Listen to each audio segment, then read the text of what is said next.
Hey, what's up, everybody? Welcome to the PlugCast. It's your boy, Cali Plug. I got a special guest with me, Chris, CEO of WebJoint. What's up, bro? Man, I'm chilling. How you doing, Callie?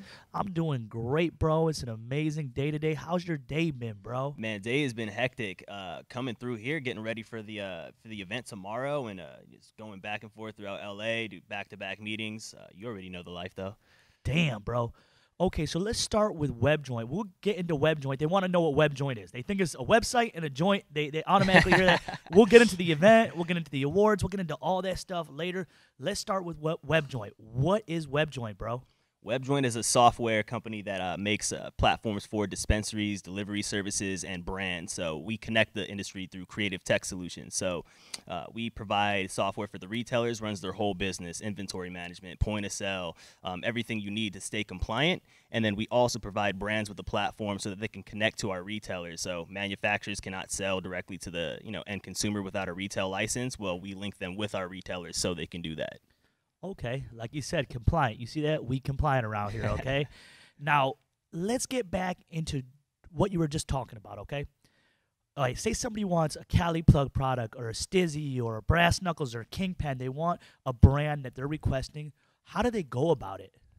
Well, currently it's a headache. You got brands that have massive followings on social media, posting their products day in and day out. You can have a brand that you absolutely love, post a new cartridge flavor, and then you'll spend 3, 4, 5 hours looking for it. And the problem is, you might go to Weed Maps or you might try to go find, a platform to go find that brand and then find a retailer. But then there's so much disconnect. Like sometimes it's out of stock. Exactly. All this shit. So, essentially what we're doing is we're linking those brands with our retailers. So we have a good majority of the delivery market in California. So what that means is with our retailers, I can get a delivery from almost any one of my clients regardless of where I'm at. I can be anywhere in California. I can be, in LA and I got a client that could deliver to me. I could be in San Diego. I got a client that could deliver to me. Oakland, San Francisco. So by linking up, brands like Steezy and whatnot with the brand platform, now they have their own online ordering site. So they take an order online. If you are in San Francisco, you're going to be looking at a retailer's menu, but you really don't know it. You feel like you're ordering from the brand, and then we kick that order to the retailer to fulfill it.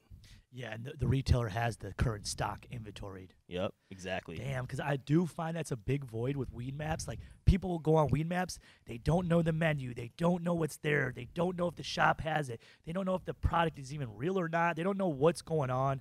And they need that assurance where it's like, okay, this shop has got this product. I know they have it, Especially with all the fakes out there, man. There's times where I feel like I'm ordering my favorite brand, and then I get, a shit cartridge that is, and then that you lose brand loyalty that way. If I get a shit cartridge, I'm like, oh, do I really like this brand? But I really didn't purchase it. You know what I mean?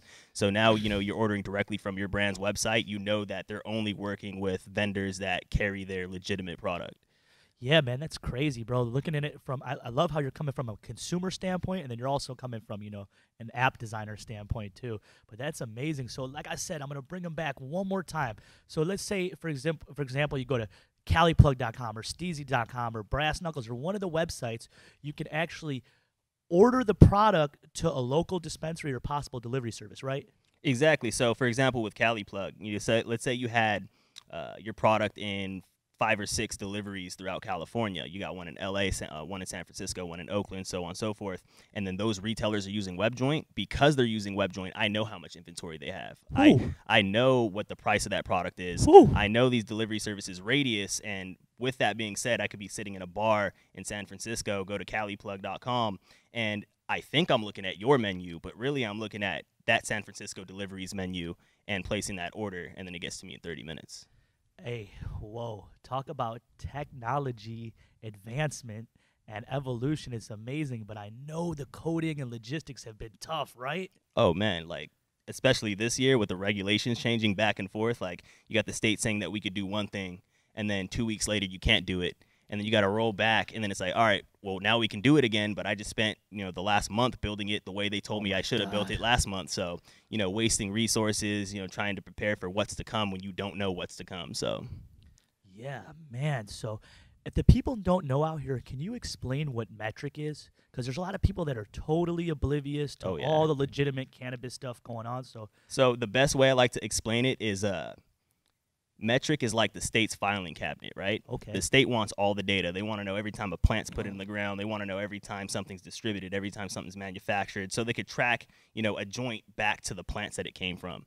Seed to sale. Seed to sale, exactly. Seed to sale. And a lot of people think that Metric is the platform that they need to use. Like retailers think, oh, I use Metric. No, you're not using Metric. You're just required to put your data in the state's filing cabinet. You still have to use a software like WebJoint to facilitate that for you. Question, real quick: does Metric have their own POS system or no? No, exactly. That's the confusion. They have to use a company like you guys. Exactly. People think, oh, Metric's the point of sale. I just put my cells in there. Like, no, it's just a basic filing cabinet. There's really no usability. No, it's not user friendly at all to use it as your day-to-day software. So you got to use something like WebJoint that allows you to do that, and then we connect to Metric's API, send them that data. So now you don't got to worry about being compliant. We do all that in the back end. Okay.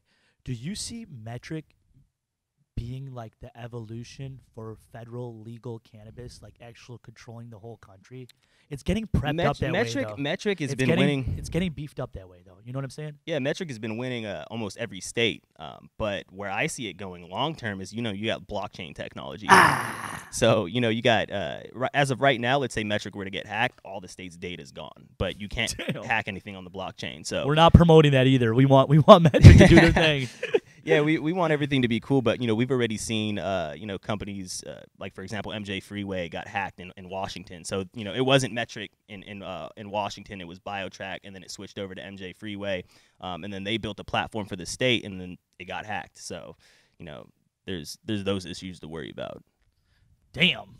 Okay, so he explained what Metric was. He explained WebJoint, what WebJoint does. Let's go into the Cannabis Awards. Can you tell him about that?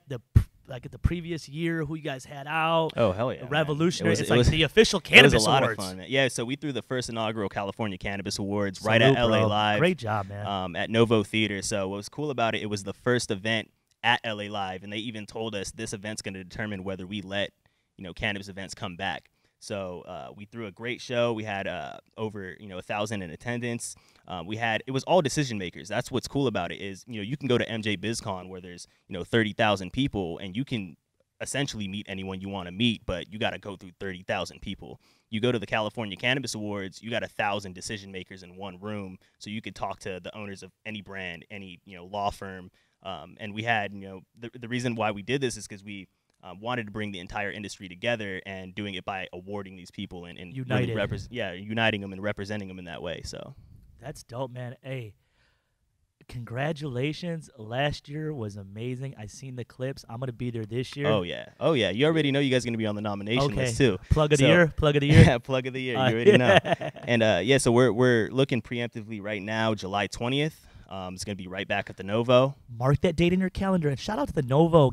Open their arms to us, y'all. Oh, yeah. That's revolutionary right there. It's going to be dope. It's going to, we got a red carpet event, and then we have like a decision maker dinner before the event happens, and then we got the actual event. It's going to be about 3 hours, and then, of course, the VIP after party right in the Novo's VIP room. So it's going to be an all-day event. Come out, have a good time. Whether you're a consumer or you're trying to learn about the business or you are in the business, you definitely want to be there. Amazing, bro. I cannot wait. I'm going to be there. I'm going to get that Plug of the Year nomination. I'm going to win it, and I'm going to get that fucking trophy. Excuse me.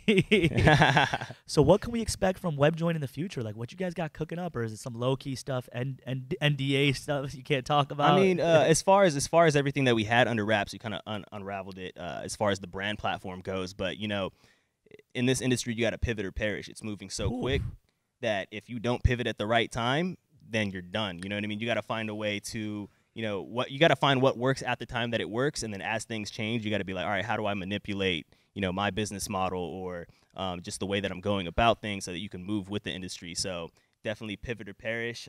And that's what we're probably going to see within the next year or two as well. That's why I don't plan 3-4 years out ahead, because things are probably going to change in 6 months. Everybody needs to change that 5-year plan. I know you guys are going to those investors with that 5-year plan, but this is an ever-changing industry, and it's still an infant in the womb. It's not even out there yet. Like I tell people, like the recreational market's only like 7 months old, really. If you want to look at it, July 1st, everything needed to be tested, so it's really only 7 months old. So anybody, the opportunities are endless. You guys can get your foot in. You guys can get legit. You guys can get licensed. You can apply for jobs. You can do research, schooling, whatever they want to do. Speaking of schooling, what's your background? Where'd you grow up? Where'd you go to school at? Yeah, so I grew up in a small town called Palmdale, California. Afro man, Palmdale. Yes, I already knew you were going because to say I that. got high. Because I got high. It's- Because I got high. Yeah, everyone knows Afro Man. And so yeah, I like to put Afro Man and Paul George on the map as far as Palmdale. And you, Chris. I mean, I'll get there. Yeah. I don't like to humble myself when it comes to that. But you a hood star, bro. And you got a flow too. Oh yeah, for sure. I'm working on a mixtape right now, actually. That's what I'm saying. When the Yeah, when the studio's when up the next studio's week, you're open. busting some bars. Oh, for sure, man. You already know I'm coming. We're gonna do some compliance raps, y'all. Get everybody compliant, y'all. No, but grew up in Palmdale, moved to LA a few years ago when we started the business. Cool. I went to the Art Institute a little bit for web design. I was already doing web design prior, but after going to school for a little bit, I realized that everything that they were trying to quote unquote teach me, I already knew, and I didn't want to waste money on a degree that wasn't going to mean anything. And I actually got a starting position as a web developer for a record label out in Van Nuys. So I was like, why do I already have a starting position but no degree yet? And why am I going to continue paying this money if I got what I wanted? So I like how you rationalize that, bro. Dope. What about the event tomorrow? What's going on? Who's sponsoring? What's the theme? What's the get down? Is the New Year party? yeah, it's the New Year kickoff. So we did one last year. It was just, it was our first event, WebJoint's first event that we ever done, followed up by the CCAs, which we really blew out of the water. But this year is going to be even better. Obviously we got you guys involved. And we got Frontera Law Group involved. We got a bunch of cool sponsors: Emerald Harvest, Vank, Thunderstorm, Defonse Chocolates. I mean, there's a few more that I can't even remember off the top of my head right now. But it's gonna be cool, man. We have about 200 people coming through. We got tacos, we got drinks. Jeffrey Welsh, the CEO of Frontera Law Group, is going to be, doing a hour set, playing the sax. Shout outs to Jeff Welsh coming yeah, man, through. It's going to be jamming. sick. It's going to be sick. Yeah, he actually came through to our pool party and killed it, and I didn't even know it was that sick. So it's going to be dope. Sick, dope. Now, if anybody wants to contact you or contact WebJoint, what are your social media handles, or how do you reference them? My personal handle on IG is webjoint.ceo. Our company IG is webjoint.software. You can also check us out on webjoint.com, and that's about it. Do you have any shout-outs, bro? Oh, of course, man. I got to shout out my team. We got Antonio and Jonathan in here setting up for the event tomorrow. They kill it. I got my business partner back at the office. They're killing it. And, customer success team, sales team, they're back at the office killing it. So shout out to them. None of this would be possible without them. And shout out to the whole industry, man. I mean, we're one big family moving together, you know what I mean? So as it should be. And I just want to say I appreciate WebJoint, yourself, the whole WebJoint family for believing in me and believing in the brand and giving us opportunities. And I'll say that from the bottom of my heart. I appreciate you, bro. Oh, man, I appreciate you too, man. And I want to have you on future PlugCast, bro. Oh, of course. You already know. It's a wrap. I'm on a high road. Bitches love flexing the eye roll. You might roll up and shit, I don't. I do this shit with my eyes closed. I'm off the Hennessy, I know. I got some enemies lurking. I got my energy.